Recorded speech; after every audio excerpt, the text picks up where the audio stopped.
오늘의 말씀은 빌립보서 2장 7절 오히려 자기를 비워 종의 형체를 가지사 사람들과 같이 되셨고, 누가복음 14장 11절 무릇 자기를 높이는 자는 낮아지고 자기를 낮추는 자는 높아지리라. 마지막으로 마태복음 11장 28절 수고하고 무거운 짐진 자들아 다 내게로 오라 내가 너희를 쉬게 하리라. 이 말씀으로 비움, 낮아짐, 내려놓음, 이러한 제목으로 함께 은혜를 나누겠습니다. 지금 5월달도 이제 마지막 주가 됐습니다. 그래서 5월달 그러면 무슨 달이죠? 가정의 달입니다. 가정의 달. 이제 가정의 달이 다 끝나갑니다. 그렇다고 해서 가정이 끝나는 건 아니죠. 그래서 5월달 마지막 주일을 보내면서 그 가정과 관련된 그런 말씀을 좀 준비를 했습니다. 아직 가정이 없으신 우리 학생들도 있지만 예비 가정을 생각하면서 좋은 그 은혜가 되는 시간이 되기를 바라겠습니다. 영국의 동물 행동학자인 리처드 도킨스 박사가 그의 저서 이기적 유전자라는 책을 냈습니다. 거기서 이기적 행동과 이타적 행동에 대해서 정의를 내렸는데요. 이기적 행동에 대한 그 정의는 먹이나 영역 또는 교미의 상대가 가치가 있는 자원을 서로 나누는 것을 거부하는 행위, 이게 거부하는 행위가 이기적 행동이고요. 반대로 이타적 행동은 어떤 생명체가 자기를 희생해서 또 다른 생태의 그 실제 행복을 증진시키기 위해서 행동하는 것, 이것이 이타적 행동이다라고 정의를 내렸습니다. 그러면서 이타적 행동의 그 사례로 일벌을 예를 들었습니다. 일벌은 그 꿀을 먹지 않습니까? 침입자가 와가지고 꿀을 뺏어 가려고 그러면, 꿀을 도둑질 하려고 하면 일벌이 그 침입자들한테 침을 쏜다고 합니다. 침을 쏠 때에 일벌의 내장이 다 나온다고 합니다. 그러면 어떻게 되십니까? 그 일벌은, 침을 쏜 일벌은 죽겠죠. 네, 죽음을 각오하고 지 공동체의 꿀을 보존해 주는 거죠. 작은 새도 예를 들었는데, 작은 새는 텔레비에도 한번 제가 본 기억이 납니다. 알들을 다 품고 있는데, 작은 새들이. 매 같은 포식자가 나타나면은, 경계 소리를 낸다고 합니다. 누가 하나 경계 소리를 내고, 그러면 그 매를 쫓아내는데, 한둘이 쫓아내는 게 아니고, 다 날아가지고 매를 쫓아내는 거죠. 그러면 그 포식자를 향해서 소리를, 경계음을 낸 그 작은 새나, 쫓아내는데 선두에 섰던 작은 새들은 죽을 각오를 하고 매를 쫓아내는 것입니다. 그런 것들이 이타적, 자기 공동체를 위해서 자기의 목숨을 내놓는 이타적 행동이라고 합니다. 근데 궁극적으로 보면은 그것도 작가가 얘기하기를 결국은 이기적인 행동이다. 왜? 자기 공동체만을 보존하기 위해서 하니까 결국은 이기적이다. 라고 얘기를 하고 있고요. 그 다음에 이기적 행동의 그 사례로는 그 황제 펭귄을 사례를 들었더라고요. 황제 펭귄은 텔레비에서도 제가 몇 번 본 적이 있습니다. 그 동물의 세계에서. 여러 가지 사례를 많이 나온 친구인데, 오늘은 한 가지만 말씀을 드리면, 이기적 행동에 대해서. 펭귄들이 이제 놀려고 물속으로 들어갈 거 아닙니까? 물속에 들어가기 전에 먼저 한 친구를 물속에 빠뜨린다고 합니다. 밀어갖고. 등 밀어가지고. 왜 그러냐 하면은, 자기가 놀 그 바닷가에 바다 표범이 있는지 없는지 들여보내는 거죠. 빠뜨려가지고. 엄청난 이기주의죠.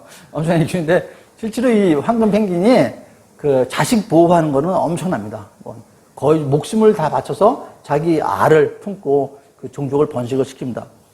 이것처럼 우리 인간도 동물이죠. 동물들은 다 종족 번식을 위해서 엄청난 이기성을 갖고 있다라고 보시면 되겠습니다. 인간도 어떻게 됐습니까? 얼마나 이기적이고 자기중심적입니까? 특히 우리가 아이들을 보면은 알 수 있죠. 아이들은 자기밖에 모르죠. 태어나서 얼마 동안은.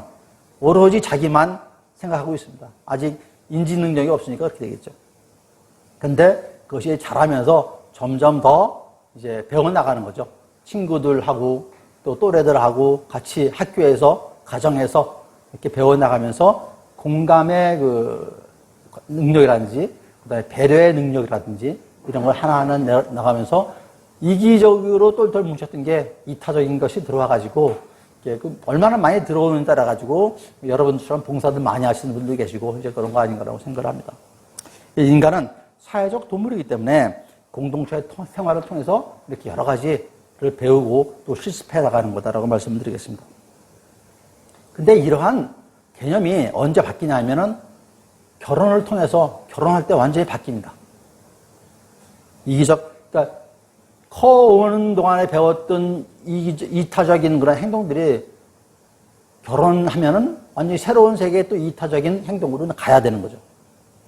여러분들 잘 아시고 계시겠지만 화성에서 온 남자, 금성에서 온 여자가 합쳐가지고 하나의 가정을 이루는데 그게 결코 쉬운 일은 아니라고 생각합니다. 그러면은 어떻게 해서 화성에서 온 남자하고 금성에서 온 여자가 어떻게 만나서 같이 살 수가 있을까요? 어떻게 동족의식을 가질 수 있을까요? 금성에서 온 남자하고 화성에서 온 여자가 어떻게 동족의식을 가질 수 있을까? 하나님께서 우리한테 주셨습니다. 뭐를 주셨냐? 사랑의 콩깍지라는 걸 주셨습니다. 사랑의 콩깍지. 아마 사랑의 콩깍지가 없으면은 결혼이 아마 쉽지 않았을 거라고 생각을 합니다. 네? 저기 우리 권사님들은 다 경험이 있으셔가지고 고개를 끄덕끄덕 하시는데 사랑의 콩깍지 기간 동안에는 모두가 다 동족으로 느끼게 해주는 거죠. 딸은 금성에서 오고 딸은 화성에서 왔지만 그 기간 동안에는 모두가 동족이 돼버립니다. 그렇게 하나님께서 우리한테 좋은 묘약을 주시고 선물을 주셨죠. 근데 그것이 안타까운 것은 유효기간이 그렇게 길지가 않습니다. 유효기간이 길지가 않다는 게 상당히 아쉽죠. 신혼여행 있죠, 신혼. 결혼하면 이제 신혼기간이 있는데, 신혼기간의 다른 말이 뭔 줄 아십니까? 신혼기간의 다른 말. 너그러움의 유효기간이라고 합니다. 너그러움의 유효기간. 그 신혼기간 동안에는 상대방이 무엇을 하든지 간에 다 너그럽게 용서가 되는 거죠. 그렇죠? 그 기간이 근데 길지 않다라고 말씀을 드렸습니다. 배우자가 무엇을 하더라도 너그럽게 이해가 되는 기간. 그것이 바로 사랑의 콩깍지 기간입니다. 근데 제가 뭐 말로 말씀드린 게 아니고 생물학적으로 우리 인간이 그 사랑의 콩깍지 기간에는 우리 호르몬이 나오는데 도파민이라는 호르몬이 엄청나게 많이 나옵니다. 사랑하는 기간에는 도파민이 엄청나게 많이 나오고 그것이 이제 나왔다가 서서히 줄어들고 뭐가 나왔냐면 세로토닌이라는 호르몬이 나옵니다. 세로토닌은 행복의 호르몬 또는 안정의 호르몬, 가정을 이루어가지고 안정되게 가는 그런 열정적으로 사랑하는 타이밍을 지나가지고 이제 그런 식으로 넘어간다라고 인간의 그 호르몬의 분비 상태가 변한다고 그 의학계에서 얘기를 하고 있습니다. 실제로 미국의 그 코넬대 인간행동연구소에서 2년간 5,000명에 대해서 조사를 했는데 사랑의 콩깍지 기간이 18개월에서 30개월에 하거든요. 18개월이면 1년 6개월. 30개월이면 아직 채 4년이 안 되죠. 그러니까 사랑의 콩깍지 기간, 그 너그러이 모든 게 이해되는 기간이 그 정도밖에 안 된다. 우리 100살 동안 살아가는데 그 정도밖에 안 된다라고 말씀을 드릴 수 있겠습니다. 연구팀에 따르면 결혼 3년 차 때부터 시간이 지날수록 상대방의 생활 습관이 보이기 시작하는 거죠. 그전에는 사랑의 콩깍지가 딱 씌워가지고 상대방의 생활 습관이 별도로 따로 안 보였는데 다 좋은 걸로만 보였는데 이제 슬슬 상대방의 생활 습관이 그때부터 보인다고 그럽니다. 그래가지고 사랑의 빠진 후에 한 1년 내에 거의 한 도파민이 50% 빠져나가고 계속 낮아진다라고 지금 조사 결과가 나왔다고 합니다. 여러분들도 어떻게 그 기간적으로는 비슷해지나요? 좀 더 길어진 분들 많이 계시죠? 그러면 사랑의 콩깍지가 다 벗겨진다면 어떻게 될까요? 맨날 싸우나요? 그렇지 않죠? 그 다음부터는 우리가 이제 참으면서 인내하면서 지내는 시간들입니다. 화성에서 온 남자가 남자로 보이고 금성에서 온 여자로 보이지만 그것을 이겨내는 거는 그다음에는 자녀들이 있겠죠? 자녀들 사랑으로 넘어가서 세로토닌의 호르몬이 감당을 하게 되는 겁니다. 통계적으로 볼 때 결혼 4년째에 이혼 확률이 제일 많다라고 합니다. 이제부터는 참고 또 참으면서 가정을 꾸려나가는 것이죠. 이런 가정을 하나님께서 우리한테 선물로 주신 것입니다. 오늘 가정의 달 5월을 보내면서 가정에 필요한 것이 무엇인가라고 한번 다시 생각해보는 시간을 갖도록 하겠습니다. 그리스도인의 축복된 가정에 필요한 것이 비움, 낮아짐, 내려놓음 이 세 가지가 아닌가라고 생각해서 말씀을 준비했습니다. 첫 번째 비움입니다. 아까 같이 읽었던 빌립보서 2장 7절 말씀에 오히려 자기를 비워 종의 형체를 가지사 사람들과 같이 되셨고 했습니다. 비우다라는 그런 용어는 헬라어로 케노우라고 합니다. 케노우는 무효화시키다, 헛되다, 소멸시키다라는 의미가 있는데 여기에는 얼굴을 깎는다, 그다음에 얼굴의 가죽을 벗긴다라는 의미가 있다고 합니다.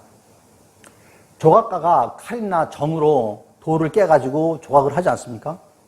그것처럼 스스로 얼굴을 깎아내시는 그런 예수님이셨던 것이죠. 스스로 체면을 깎아내는 거죠. 스스로 자기의 명예를 벗어 던진다는 뜻입니다. 그럴 때는 엄청난 고통이 따르겠죠. 조각가의 칼이나 정이 조각품을 깎아내는 것과 같은 아픔과 고통이 우리에게는 있어야 되는 것이죠. 그래야 비워지는 것입니다. 예수님께서는 친히 그러한 고통을 당하셨던 것이죠. 예수님께서 하나님의 자리를 비우심으로 얻을 수 있는 것, 받은 것이 무엇입니까? 하나님의 자리를 비우면서 십자가의 고난을 받으셨죠. 인간으로부터 업신여김을 받으시고 인간으로부터 모욕을 당하시고 또 마땅히 높임을 받으셔야 할 예수님께서 고난을 받으셨습니다. 자기를 비우심으로 예수님께서 얻으신 것은 영광과 칭찬과 찬양이 아닙니다. 예수님의 비우심으로 고난과 모욕과 멸시를 당하신 것입니다. 그래서 자기 비움은 그렇게 어렵고 힘든 고통의 시간들이 들어갑니다. 그럼 자기 비움이라는 것이 무엇일까요? 앞서 말씀드린 대로 무엇을 비우냐면 고정적인 관념, 자기중심적 관념을 버리는 것이죠. 자기를 비움으로 고난을 받고 자기를 비움으로 사람들에게 멸시를 당하고 자기를 비움으로 업신여김을 당하게 되죠. 그런 줄 알면서도 자기 비움을 해야 되는 것입니다.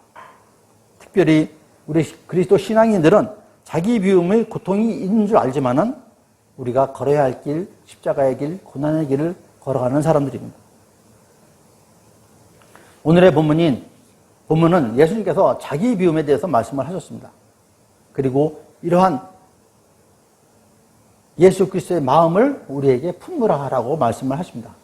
이 본문의 앞절인 5절에서 너희 안에 이 마음을 품으라 곧 그리스도 예수의 마음이니라는 말씀이 있습니다. 이는 우리 믿음의 사람들이 본받아야 할 예수님의 모습을 보여주고 계신 말씀입니다. 우리가 예수 그리스도를 닮아가는데 예수님의 어떤 모습을 닮아갈 것인가 라고 하고 계신 것이죠. 자기 비움은 우리가 믿는 예수님께서 하늘 영광의 보좌를 비우시고 이 땅에 오신 것처럼 우리도 나를 비우고 그리스도의 삶을 닮아가는 그런 그리스도인 믿음의 친구들이 되어야 될 것입니다. 그러면 우리가 비워야 될 것은 무엇일까요? 자기 중심적 관념, 자기의 의를 비우는 것입니다. 고린도 전서 7장 4절 말씀인데요. 아내는 자기 몸을 주장하지 못하고 오직 그 남편이 하며 남편도 이와 같이 자기 몸을 주장하지 못하고 오직 아내가 하나니라는 말씀이 있습니다. 아내와 남편이 각자 자기 몸을 주장하지 못한다고 말씀을 하셨어요. 세상 사람들이야 자기 몸 그러면 1차적으로 육체적인 것을 생각을 하겠지만 믿는 사람들은 그게 아니죠. 자기 몸이 아니라 자기의 의입니다. 제가 자기의 의로 바꿔서 말씀을 드리겠습니다. 아내는 자기 의를 주장하지 못하고 오직 그 남편이 하며 남편도 이와 같이 자기 의를 주장하지 못하고 오직 그 아내가 하나니라는 말씀이 됩니다. 부부는 서로 자기의 의를 주장하지 못한다고 하십니다. 자기의 의를 비우라고 말씀하시는 것이죠. 여러분, 앞서 예수님께서 자기를 비우셨다라고 말씀을 하셨죠. 신의 형체를 비우고 사람이 되셨다고 했습니다. 부부의 화목은 자기를 비우는 데부터 시작한다고 말씀을 드릴 수가 있습니다. 결혼한 후에, 가정이 이룬 후에도 자기 중심적으로 생각하고 행동한다면 배우자의 설 자리가 없을 것입니다. 결혼 후에도 자기 의를 먼저 드러낸다면 배우자와 함께 하실 수가 없을 것입니다. 결혼을 하기 전에 그 형체를 예수님처럼 비우셔야 되는 것이죠. 가정의 행복, 나아가서 주님과의 동행하는 삶은 자기 비움에서부터 출발한다라고 말씀을 드릴 수가 있습니다. 에베소서 6장 25절 말씀인데요. 남편들아 아내 사랑하기를 그리스도께서 교회를 사랑하시고 그 교회를 위하여 자신을 주신 같이 하라라는 말씀이 있습니다. 뭐 간단히 말씀드리면 남편분들에게 말씀하시기를 아내를 죽도록 사랑하라라는 말씀입니다. 한 단어로 하면 자신을 죽이고 비워서 아내를 사랑하라라고 하십니다. 그런 사랑의 축복이 여러분과 여러분 가정에 있으시기를 축원드립니다. 두 번째로 낮아짐입니다. 누가복음 14장 11절에 무릇 자기를 높이는 자는 낮아지고 자기를 낮추는 자는 높아지리라 라고 하셨죠. 이거는 누가복음에 또 나오고 마태복음에도 나오는 그런 말씀입니다. 빌립보서 2장 8절 말씀인데요. 사람의 모양으로 나타나사 자기를 낮추시고 죽기까지 복종하셨으니 곧 십자가에 죽으심이라 라는 말씀이 있습니다.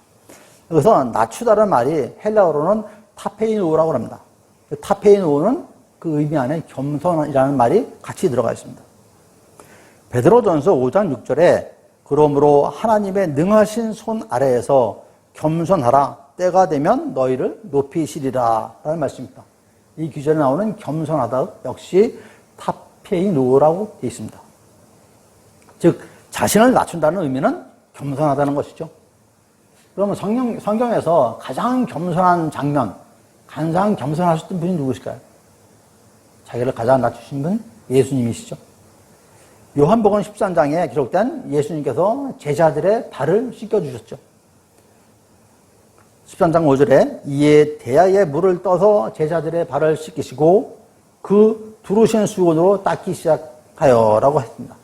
여러 성화에서 많이 보셨겠지만 제자들이 의자에 앉아있고 예수님이 몸을 한껏 낮춰서 무릎을 꿇고 구부려서 제자들 발을 씻겨주시는 장면들이 있습니다. 그리고 예수님께서 하시는 말씀이 15절에서 내가 너희에게 행한 것 같이 너희도 행하게 하려 함이라 라고 하셨습니다. 예수님께서 자신을 낮추고 겸손한 자세, 섬기는 자세를 보여주시면서 우리들한테도 그렇게 하라라고 말씀하시는 거죠. 그 10계명 중에서 제5계명이 무엇이죠? 내 부모를 공경하라. 여기서 공경은 관용어 사전에서 성경 관용어 사전에서 정의하기를 공손히 섬김, 남을 높이고 나를 낮추는 자세라고 정의를 하고 있습니다. 즉 부모를 높이고 나를 낮추는 것은 물론이고 부부간에도 서로 상대방을 높이고 나를 낮추는 것이 공경입니다. 배우자를 위해서 내가 낮아지면 배우자는 나를 높일 것입니다. 어찌 부부지간에만 그렇겠습니까? 서로가 서로를 위해서 스스로 낮아지면 본인은 높아질 것입니다. 이것이 사랑의 공식이고 예수 그리스도의 사랑의 공식인 것입니다. 스스로 낮아지시오.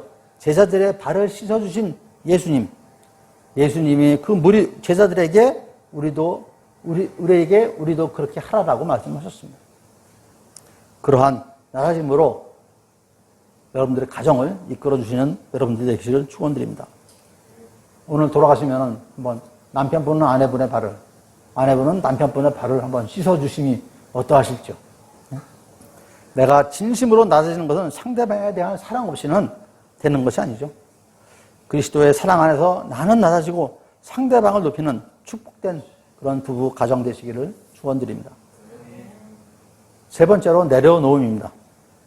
마태복음 11장 28절 말씀에 너무나 잘 아시는 수고하고 무거운 짐진 자들아 다 내게로 오라 내가 너희를 쉬게 하리라는 말씀이시죠.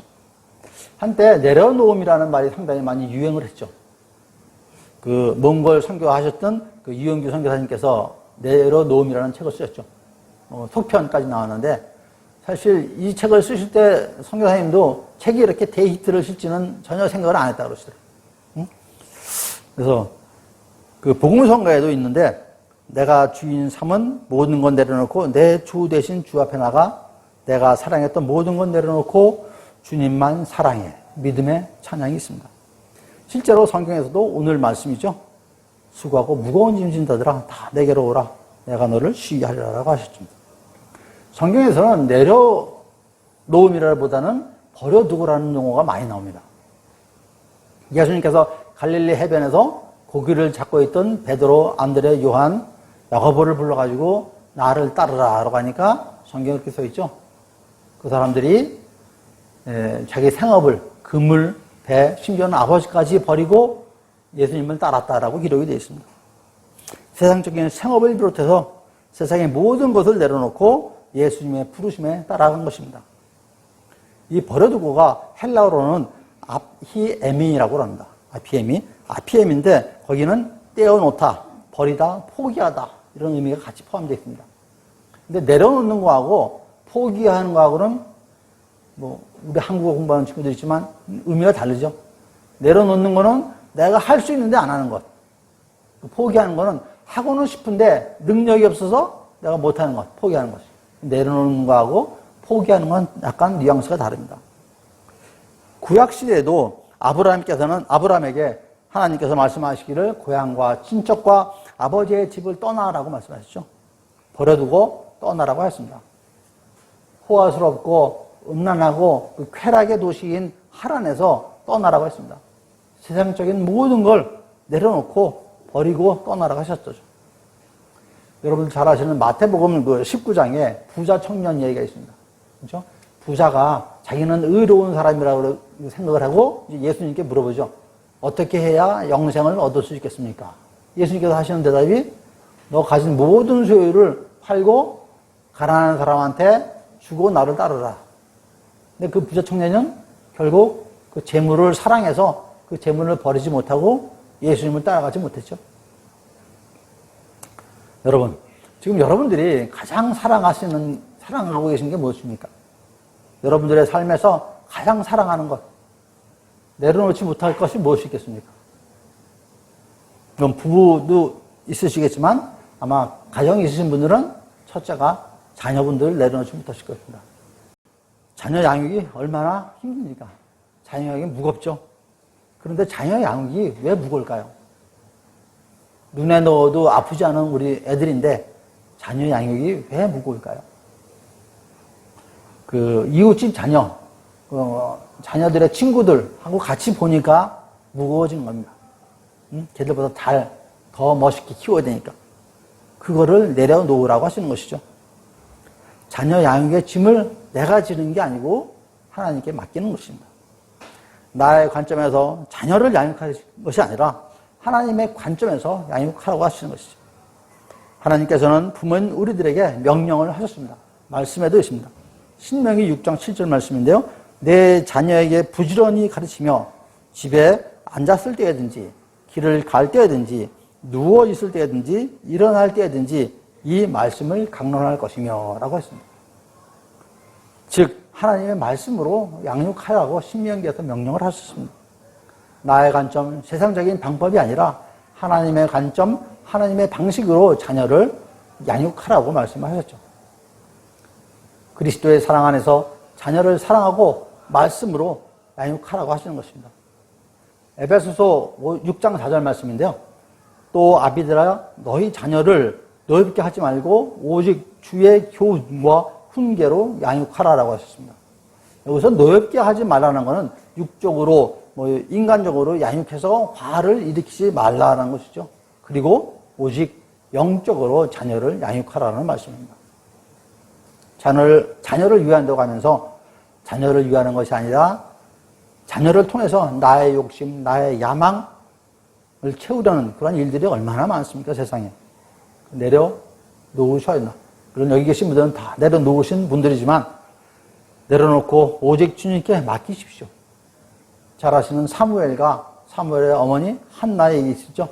사무엘상 1장 22절 말씀인데요. 내가 그를 데리고 가서 여호와 앞에 뵙게 하고 거기서 영원히 있게 하리이다 했죠. 사무엘의 어머니가 아들의 삶을 하나님께 바치는 서원입니다. 여러분 모두도 사무엘의 어머니 한나처럼 자녀를 온전히 주님께 맡겨서 올려드리는 그런 축복된 그런 양육과 가정 되시기를 축원드립니다.